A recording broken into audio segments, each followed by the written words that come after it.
Desa Sukosari merupakan salah satu dari 9 desa yang terdapat di wilayah Kecamatan Tamanan, Kabupaten Bondowoso.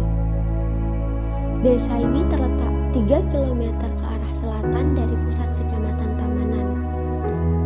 Secara administrasi, desa ini terbagi dengan 4 dusun yang memiliki 22 rukun tetangga dan 4 rukun warga.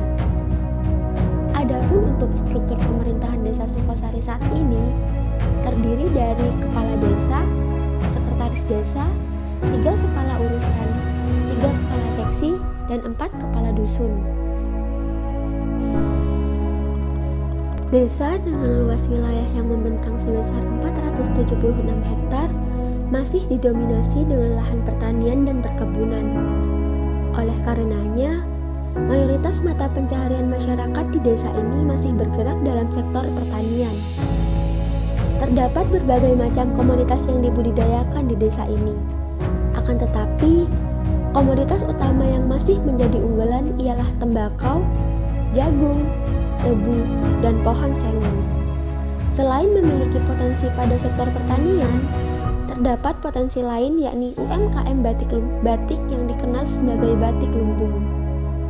Nama batik lumbung sendiri diambil dari salah satu nama dusun yang ada di Desa Sukosari, yakni Dusun Lumbung.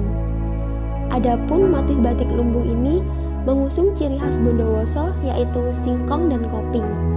Hingga saat ini, batik lumbung masih aktif dan menjadi ikonik di Desa Sukosari.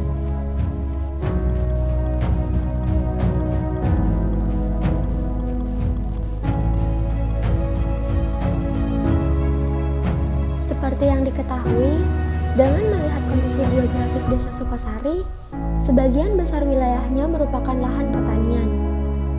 Sesuai observasi yang telah dilakukan, dapat kami ketahui bahwa tanaman tembakau menjadi salah satu komoditas utama yang ditanam di rutin setiap tahunnya. Akan tetapi, para petani di desa ini memiliki kendala dalam memperoleh pupuk. Di sisi lain, harga pestisida yang relatif mahal turut membebani petani dalam mengelola lahan pertaniannya. Sehingga dengan kendala tersebut, kami ingin memberikan alternatif baru bagi petani dengan menciptakan pestisida nabati yang lebih ekonomis dengan memanfaatkan limbah tembakau. Penggunaan limbah tembakau sebagai bahan dasar pestisida nabati selain karena bahannya yang sangat mudah didapatkan, limbah tembakau tersebut juga dianggap sudah tidak memiliki nilai guna oleh petani. Sehingga dengan begitu, kami ingin menjadikan limbah tembakau menjadi sesuatu yang berharga dan memiliki nilai jual.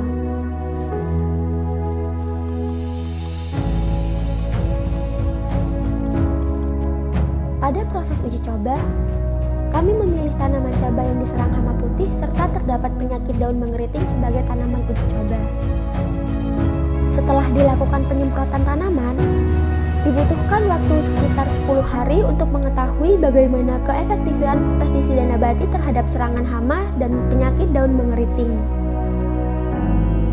Berdasar pengamatan yang telah kami lakukan selama 10 hari, dapat terlihat perubahan yang cukup signifikan pada hari ke-6 setelah dilakukan penyemprotan, di mana pada saat itu kondisi tanaman sudah tidak lagi dihinggapi hama dan daun sudah mulai mengalami proses pelebaran. Dengan begitu, dapat disimpulkan bahwa pestisida nabati yang kami ciptakan telah memperoleh hasil yang diinginkan.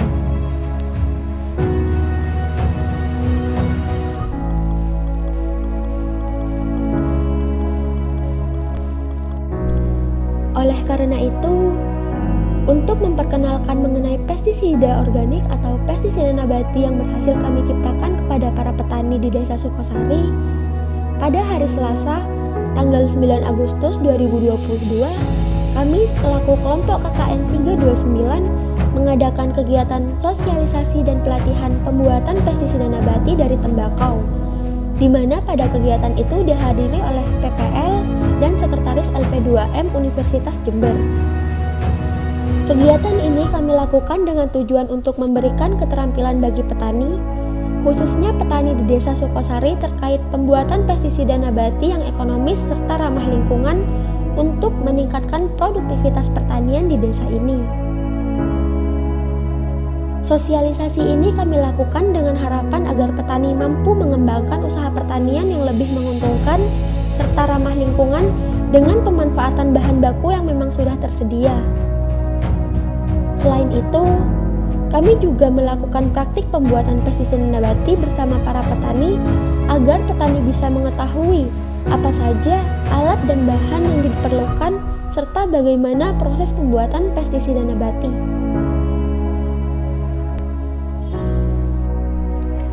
Dengan adanya kegiatan sosialisasi dan praktek bersama, kami berharap agar petani mampu mengembangkan pertanian organik yang lebih ekonomis dan ramah lingkungan. Oleh karenanya, setelah terlaksananya kegiatan tersebut, kami, kelompok KKN 329 melakukan terjun lapangan yang didampingi langsung oleh PPL dalam pemantauan praktek pembuatan pestisida nabati, sehingga petani dapat mengetahui langsung bagaimana langkah-langkah pembuatan pestisida tersebut.